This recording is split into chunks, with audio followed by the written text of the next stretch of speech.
Selamat pagi, salam dan bahagia, salam sejahtera untuk kita semua. Perkenalkan, nama saya Nugroho Heri Cahyono, saya adalah dosen di Prodi Pendidikan Seni Rupa, Fakultas Keguruan Ilmu Pendidikan Universitas Sarjana Wiyata Taman Siswa Yogyakarta.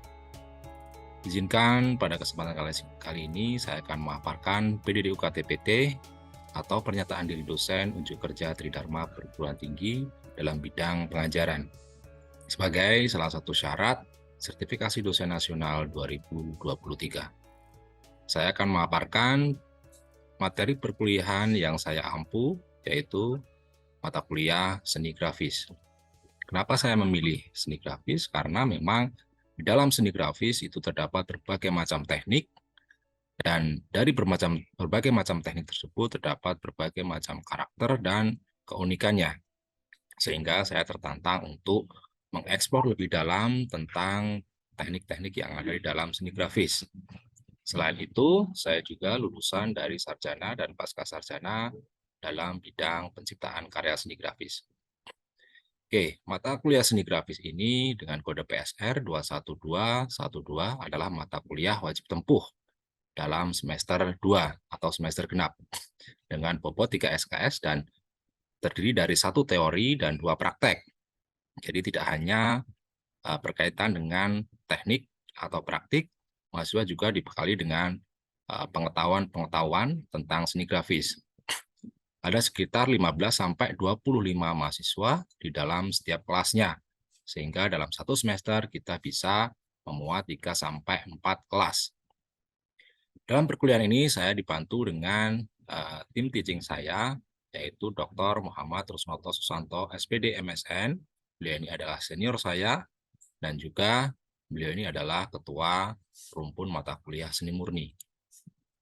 Oke, saya akan memaparkan deskripsi mata kuliah seni grafis. Mata kuliah ini mengkaji tentang pengertian seni grafis, sejarah seni grafis, kemudian teknik-teknik dalam seni grafis, serta prinsip dasar proses seni grafis. Kemudian mata kuliah ini memuat juga tentang alat dan bahan yang digunakan dalam seni grafis, kemudian mendesain dan menciptakan karya seni grafis dengan teknik cetak tinggi, cetak dalam, cetak datar, dan cetak saring. Selain itu, mata kuliah ini juga memuat tentang bagaimana membuat karya, yaitu dengan teknik reduksi dan multiklise. Capaian dalam pembelajaran mata kuliah ini diharapkan mahasiswa mampu memahami kedudukan dan pengertian seni grafis di dalam seni rupa. Selain itu juga mahasiswa mendapat pengetahuan tentang sejarah-sejarah seni grafis dan perkembangan seni grafis terkini. Selain itu, mahasiswa akan dapat memahami alat dan bahan yang digunakan, serta teknik-teknik dan proses prinsip kerja dari seni grafis. Selain itu, mahasiswa akan menciptakan karya seni rupa inovatif dalam konteks yang perhatikan nilai-nilai humanis yang bersumber dari tradisi dan budaya. Kenapa saya memilih tema tradisi dan budaya? Karena memang mahasiswa kami itu berasal dari berbagai wilayah di Indonesia. Ada yang dari Sulawesi, Sumatera, Jawa, Kalimantan, dan sebagainya. Maka dari itu, dengan mengeksplor tradisi dan budaya daerah masing-masing, tentunya sebagai salah satu upaya untuk melestarikan budaya daerah setiap tempat. Selain itu, capaian pembelajaran dalam perkuliahan ini adalah mahasiswa mampu mengimplementasikan ajaran taman siswa, yaitu Niteni Niro Nambai, di dalam penciptaan karya seni grafis dengan berbagai teknik dan berbagai tema. Niteni Niro Nambai adalah satu metode atau ajaran taman siswa yang berarti adalah amati, tiru, dan modifikasi. Oke, selanjutnya mahasiswa juga akan memahami potensi-potensi yang ada di dalam seni grafis. Tentunya potensi-potensi ini akan dapat dikembangkan oleh mahasiswa di dalam dunia kesenirupaan pada umumnya, dan khususnya di dalam pendidikan, karena memang mahasiswa kami adalah sebagai calon pendidik atau calon guru. Oke, dalam penyampaian materi ini saya menggunakan beberapa metode, yaitu yang pertama adalah delivery, interaction, dan assessment. Delivery yaitu metode bagaimana saya menyampaikan, yaitu dengan cara tatap muka secara asinkron dan secara sinkron. Asinkron yaitu suatu metode sebelum asinkron, yaitu sebelum kita berdiskusi atau tatap muka secara langsung ataupun tidak langsung, yaitu dengan cara memberikan materi di LMS atau di Sipedar. Kemudian untuk kajian pustaka atau daftar buku yang digunakan dalam perkuliahan ini adalah yang pertama, saya menggunakan karya Enim Supriyanto yang berisi tentang pengantar setengah abad seni grafis di Indonesia.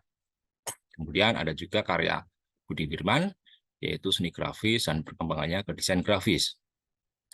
Dalam karya Budi Wirman ini nanti akan dipaparkan tentang sejarah seni grafis, mulai dari awal yaitu ditemukannya pertama kali di Cina, kemudian di Jepang, dan selanjutnya di Eropa, yaitu setelah ditemukannya mesin oleh Gutenberg.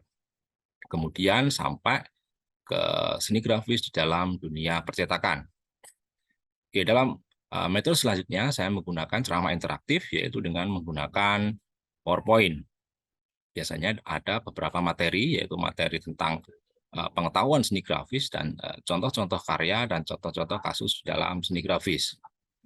Selain itu, saya juga menggunakan video pembelajaran, yaitu berisi tentang teknik-teknik dalam seni grafis dan perkembangan seni grafis terkini. Selain itu, saya juga menggunakan alat peraga.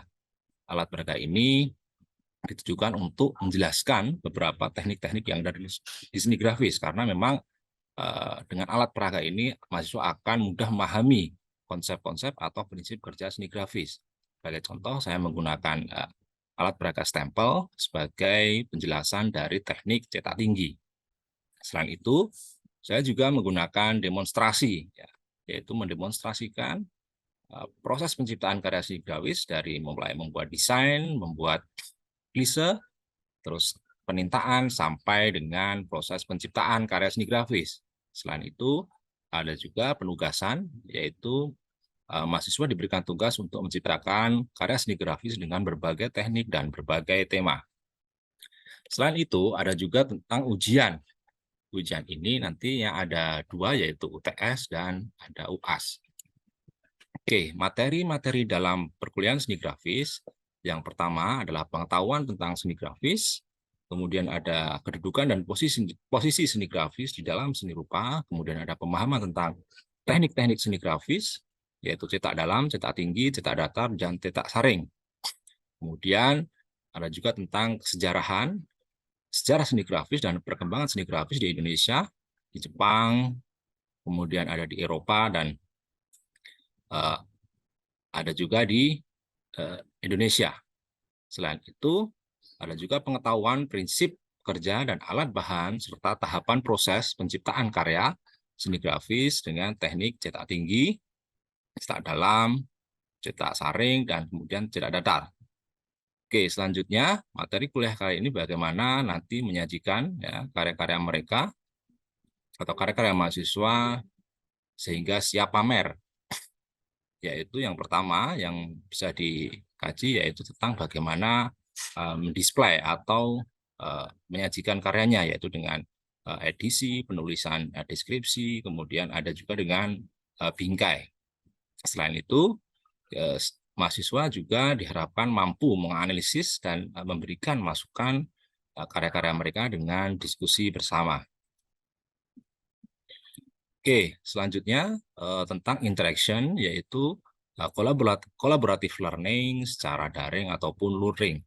Secara daring, saya menggunakan platform LMS UST, yaitu Sipedar, yang terintegrasi langsung dengan portal akademik di universitas. LMS UST atau Sipedar ini berisi tentang bagaimana mengunggah materi-materi, kemudian mahasiswa bisa dengan mudah mendownloadnya dan dipelajari secara mandiri. Kemudian ada juga menu tentang melihat contoh-contoh karya atau referensi karya, kemudian ada juga tentang presensi, kemudian ada juga tentang UTS ataupun UAS. Selain itu, saya juga menggunakan media Zoom Meeting sebagai sinkron, yaitu dengan memaparkan materi-materi tentang pengetahuan seni grafis. Selain itu, saya menggunakan WhatsApp grup terutama untuk memberikan informasi ya kepada mahasiswa dan berkoordinasi dengan mahasiswa terkait dengan info-info atau event-event tentang seni grafis, yaitu biasanya tentang event pameran, kemudian ada event diskusi tentang seni grafis. Kemudian ada media YouTube, yaitu untuk memberikan referensi kepada mahasiswa terkait dengan teknik-teknik dalam seni grafis secara konvensional ataupun kekinian. Oke, selanjutnya interaksi ada di dalam kampus, ya, yaitu interaksi secara langsung atau secara luring. Yang pertama ada di studio grafis, yaitu mahasiswa diberikan kesempatan untuk melihat langsung ya dan bertatap muka langsung dengan secara langsung melihat kondisi dan keadaan studio grafis, di mana mahasiswa bisa melihat alat dan bahan yang digunakan dalam penciptaan karya seni grafis. Kemudian mahasiswa bisa melihat karya-karya yang ada dalam studio grafis, karena biasanya setiap semester saya mengoleksi ya berbagai karya-karya mahasiswa, sehingga bisa untuk referensi mahasiswa yang mengambil mata kuliah seni grafis. Oke, selain itu saya juga mengadakan kunjungan ke studio-studio grafis di Yogyakarta. Yang pertama ada kunjungan studio di Miracle Print dengan ownernya Bapak Sarizal Palevi. Beliau ini adalah penggiat grafis dan sebagai seniman internasional, beliau membuat Jogja International Mini Print dengan beberapa teknik yang ia gunakan, yaitu teknik cetak tinggi. Selain itu, kita juga bertemu atau berkunjung ke Crack Studio. Ya, ini adalah collaborative space, begitu. Di sana banyak membuat karya-karya dengan teknik cetak saring atau silkscreen. Mahasiswa bisa melihat karya-karya mereka dan berdiskusi secara langsung dengan senimannya. Kemudian untuk penilaian ada beberapa poin yang bisa dilihat, yaitu yang pertama adalah poin sikap, itu sebesar 5%, kemudian ada presensi sebesar 10%, kemudian ada UTS 25%, dan UAS dan tugas itu sebesar 30%, 30%. Jadi totalnya ada 100%. Kita akan bahas tentang sikap. Sikap ini adalah penilaian berdasarkan segi afektif ya. Jadi penilaian sikap itu berupa penilaian tentang partisipasi kuliah dan sikap di dalam kelas, kemudian semangat berkarya dan menghargai karya orang lain. Kehadiran juga masuk dalam segi afektif, yaitu berupa penilaian tentang presensi di dalam kehadiran. Kemudian ada tugas. Tugas terdiri dari tugas pra-UTS dan tugas pra-UAS. Dalam tugas pra-UTS berupa penilaian tugas dalam bentuk praktek project based learning tentang perancangan desain hingga penciptaan karya seni grafis dengan teknik cetak tinggi, yaitu dengan teknik kolograf, kemudian ada sponati dan teknik reduksi.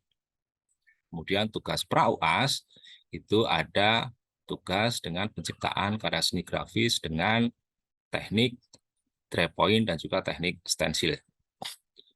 Oke, dalam tugas ini termasuk dalam kriteria penilaian psikomotorik. Kemudian kita lanjutkan dengan UTS dan UAS. UTS itu berupa soal esai tentang pemahaman pengetahuan ya, seni grafis dan aplikasi seni grafis sebagai tindak lanjut dari tugas UTS.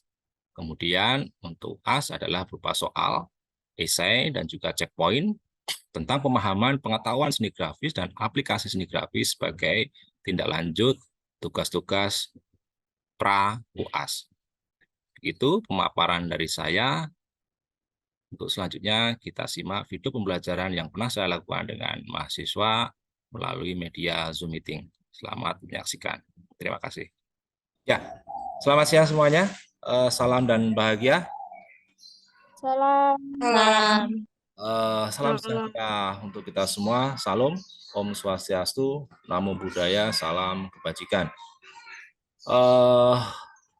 Yang pertama-tama marilah kita panjatkan puja dan puji syukur kepada Tuhan Yang Maha Kasih yang telah memberikan rahmat serta hidayahnya kepada kita sehingga kita Salam, kumpul Pak. di ruang virtual ini dalam keadaan sehat. Oke, sebelum perkuliahan kita mulai, malah kita berdoa, ya. Berdoa sesuai dengan agama dan kepercayaan. Dimulai. Ya, doa selesai. Oke, gimana kabarnya? Sehat ya semuanya ya? Sudah pada makan siang belum? Sehat, Belum, Pak. Pak. Belum, Sudah Pak. makan ya. Belum. Oke, kelihatan tuh agak gendut-gendut. Tapi nggak apa-apa ya. Sehat yang penting. Oke, kita akan lanjutkan materi selanjutnya ya. Oke. Ya, seni grafis teknik relief print ya. Yaitu adalah teknik cetak yang memiliki acuan permukaan yang timbul ya, atau meninggi ya, di mana fungsinya itu sebagai penghantar tinta ya, seperti apa namanya, stempel tadi ya. Jadi permukaan yang paling tinggi itu sebagai penghantar tinta. Prinsipnya seperti itu ya. Jadi ada dua proses ya, ada dua proses atau teknik untuk mewujudkan cetak timbul tersebut. Ya, yang pertama itu dengan menghilangkan bagian-bagiannya ya. Jadi menghilangkan bagian permukaan hingga tinggal sisanya ya, yang timbul dan ada yang rendah. Nah, bagian yang timbul itu nanti sebagai penghantar tintanya ya. Itu bisa dilihat dari mungkin ya, kalau Anda pernah lihat itu ada hardboard cut ya, ada woodblock print itu tekniknya, terus ada lagi yang mungkin nanti Anda buat yaitu dengan menggunakan sponati seperti ini ya. Jadi sebenarnya dari sini Anda bisa membuat gambaran ya, memiliki imajinasi bahwa sesuatu yang bisa dihilangkan permukaannya dan meninggalkan bagian-bagian yang timbul itu nanti bisa masuk ke dalam teknik seni grafis dengan prinsip teknik cetak tinggi ya. Jadi kalau umpamanya Anda berada di di pedesaan ya, yang jauh dari material-material seni lukis gitu ya, itu bisa aja Anda membuat media pembelajaran dengan membuat sesuatu yang bisa Anda temukan di sana ya, umpamanya dari lingkungan sehari-hari, umpamanya dari sabun ya. Sabun itu kan mudah ya untuk kita kurangi permukaannya ya. Terus itu bisa Anda capkan gitu ya, atau dari mungkin buah-buahan seperti umbi-umbian itu, kentang gitu. Banyak lagi ya, banyak lagi media ya untuk menghantar tinta atau membuat filter dengan teknik cetak tinggi ini ya. Jadi nanti Anda bisa kembangkan sendiri gitu ya. Oke, selanjutnya itu yang pertama ya. Selanjutnya kita dengan menambahkan ya atau menempel ya permukaan dengan material lain ya, sehingga permukaan yang meninggi atau timbul itu difungsikan sebagai penghantar tinta ya. Jadi sering kita sebut dengan kolagraf ya atau kolase print ya. Itu nanti tidak hanya warna hitam saja, Anda bisa menggunakan warna-warna lain ya. Jadi prinsipnya jadi dengan menempel atau menambah permukaan ya dengan material lain. Ini sama juga ya. Jadi Anda bisa cari material-material lain ya ketika Anda mungkin mengajar ya. Itu sebagai media untuk membuat karya gitu ya. Jadi itu merangsang kreativitas anak didik Anda gitu ya. Bisa dari daun, bisa dari mungkin pelepah pisang gitu kan, ada teksturnya itu bisa digunakan dan sebagainya gitu ya. Jadi ini merangsang kreativitas. Karya seni grafis kita akan coba dengan beberapa media, mungkin ya media krisisnya kita bisa menggunakan sponati ini ya. Ini sponati ya, nanti sponati itu biasanya dengan menggunakan solder ya, karena sifatnya panas jadi dia bisa meleleh. Terus ada juga dengan menggunakan hardboard di sini ya, hardboard atau MDF ya, itu bisa. Karena MDF itu lebih lunak gitu ya. Karena kalau lebih lunak dan sebenarnya lebih apa ya, lebih murah ya, karena memang terjangkau gitu ya. Oke, ini adalah alat-alatnya ya. Jadi itu tadi medianya, media glisernya. Alat-alatnya bisa menggunakan kaca ini untuk tatakan warnanya ya. Ini botol atau sendok itu untuk meratakan, atau sering juga disebut baren ya, untuk bahasa apa namanya, bahasa internasionalnya baren, sebenarnya dari adaptasi bahasa Jepang ya. Oke, terus ada alat cukil atau pisau cukil seperti itu ya, yang detailnya bisa Anda lihat seperti ini ya. Bisa lihat ini ada beberapa mata pisaunya ya, bisa dilihat ya. Bisa kelihatan? Bisa, Pak. Ya, bisa ya. Bisa, Pak. Ya, itu yang bentuk U, ya, ada yang bentuk V, dan sebagainya. Ini ada 5, ada 6 ya. Ada 5 dan ada 6. Oke, selanjutnya ada roll, ya, itu bisa dilihat rollnya yang seperti ini. Saya juga punya contoh nih rollnya, jadi hampir sama seperti ini. Terus ada scrub itu untuk mencampur tinta, ya. Ada amplas untuk membuat halus permukaannya. Ya. Oke, selanjutnya, nah ini media cetaknya bisa menggunakan kanvas, bisa menggunakan kertas juga ya. Terus bahannya itu tinta cetak, ya, jadi tidak hanya tinta cetak sebenarnya. Kalau Anda mau ekspor bisa akrilik atau tinta berbasis air ya, karena ukiyo-e ya, seni cetak cukil kayu tradisional Jepang itu menggunakan bahan akrilik ya, jadi bukan bahan minyak. Nah, itu sama prinsipnya dengan menggunakan cetak tinggi. Oke. Ini ada minyak tanah ya, minyak tanah itu membersihkan glisennya ya, setelah kena tinta itu dibersihkan kalau kita mau menggunakan teknik reduksi ya, karena kalau teknik reduksi itu perlu lebih bersih gitu ya. Selanjutnya kita masuk ke tahap pembentukan ya. Yang pertama adalah pemilihan sketsa atau desain ya. Jadi pemilihan sketsa atau desain ini dari bisa ilustrasi, bisa reinterpretasi ya. Selanjutnya adalah menyiapkan media ya. Media itu bisa kanvas atau kertas ya, menyiapkan vise, bisa hardboard, sponati, bisa macam-macam ya medianya untuk membuat klise. Nah, yang keempat ini adalah membuat kento. Nah, kento itu alat untuk membuat presisi ya. Jadi kalau kita mau menggunakan teknik seni grafis cukil kayu ini dengan menggunakan warna atau full color, kita perlu mempersiapkan kento. Nah, kento itu seperti ini ya. Jadi kento ini handmade ya, jadi bikinan sendiri yang di custom. Ya, jadi di bagian sini nanti ini sikunya. Itu nanti ini glisennya, jadi glisennya di sini ya, nah begitu. Terus yang di atas ini adalah kertasnya, nanti tempelnya di sini ya. Ini supaya presisi aja, supaya dari warna pertama sampai warna terakhir ya itu tidak bergeser jauh gitu ya. Ya bergeser sedikit, apa namanya manual ya, tapi tidak terlalu jauh gitu ya.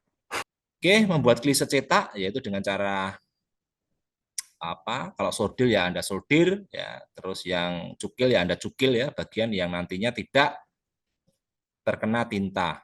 Terus selanjutnya adalah proses pencetakan. Terus baru proses finishing ya. Finishing itu dengan menambahkan deskripsi karya, terus pasparto atau bingkai gitu ya, sehingga karya siap pajang. Oke, kita lanjutkan ya. Ini penampang kentonya. Kalau kita menggunakan media kanvas ya, kanvas kan bisa besar gitu, bisa 2 meter 3 meter gitu, kita menggunakan kento yang seperti ini ya, jadi lebih kuat ya. Itu ada engsel, terus ada siku ya, itu untuk membuat presisi. Oke, ini prosesnya ya, beberapa proses tentang cukil kayu dengan menggunakan hardboard ya. Ini hardboard atau MDF, ini saya cukil ya. Ini kalau kita menggunakan satu warna, kita langsung aja sesuai dengan gambarnya, satu warna, jadi yang putih itu kita hilangkan, yang hitam kita tinggalkan gitu. Oke, ini proses penintaannya. ya. Jadi kaca tadi untuk tatakan begitu. Ya, terus kita rollkan di glisennya, ya begitu. Dengan satu warna, ya kebetulan ini hanya warna hitam. Ya, setelah itu baru kita injak-injak ya, atau kita gosok ya. Proses menekannya ini bisa dengan botol atau dengan sendok tadi yang kita siapkan. Nah, ini adalah proses pengangkatannya ya. Jadi setelah nempel baru kita angkat ya, otomatis tintanya akan menempel di media atau di kertasnya gitu ya. Itu proses untuk pembuatan karya hitam putih ya, atau dengan satu warna. Kita lihat bareng-bareng yuk. Nah, ini sederhana ini dengan menggunakan 3 warna aja. Ini pertama kita sket ya. Ini langsung aja kita sket, ini kita cepatkan ya. Ini kita tempel ya, kita tempelkan di glisennya.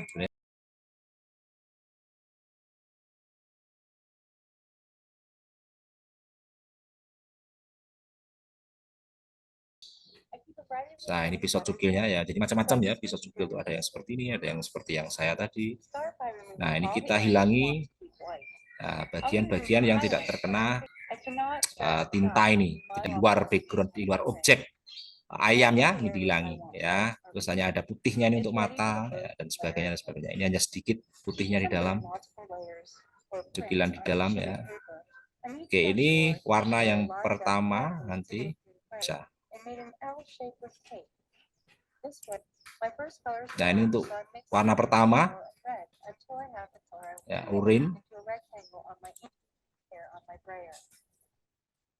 Nah, ini agak urin tambah putih ini ya. Oke, ini dirolkan seperti ini. Ya. Terus kita cetak beberapa kali ya, dengan beberapa warna. Klise sendiri ya, seperti karya-karya ukiyo-e itu nanti menggunakan multi klise ya. Jadi Anda ada 2 teknik ya untuk membuat karya dengan beberapa warna. Ini hasilnya nanti. Nah, ini warna pertama. Ya, ini dicukil lagi setelah itu. Nah, tuh. Jadi kuningnya nanti yang mau kita dapat. Yang kita cukil ini nanti itu warnanya kuning. Lainnya, umpamanya ini coklat tua. Nah, nanti kita coklat tua. Nah, ini dengan menggunakan tetap 1 klise ya ini ya. Nah, hasilnya seperti itu. Oke, setelah itu kita cukil lagi. Ya, ini warna yang terakhir nantinya. Ya, ini warna terakhir adalah warna hitam.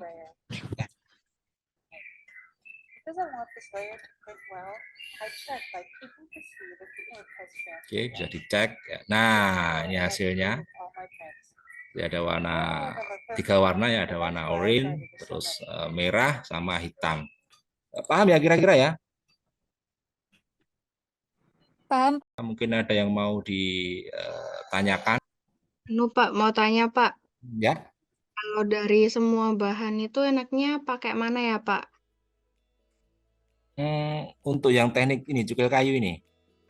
Ya, tinggi. dari hardboard atau ada yang bisa bantu jawab? Ya, sebenarnya apa ya? Bisa lino Pak, lino. Ya, kalau dari segi kemudahan untuk dicukil ya, untuk dihilangkan permukaannya dengan menggunakan lino, karena lebih lunak gitu ya, lebih enak gitu ya, tidak terlalu keras. Kalau hardboard ya keras, cuman kalau hardboard itu lebih murah ya, materialnya lebih murah ya, dan hasilnya akan sama dengan lino ya, hasilnya akan mirip dengan lino, bisa tajam gitu garisnya.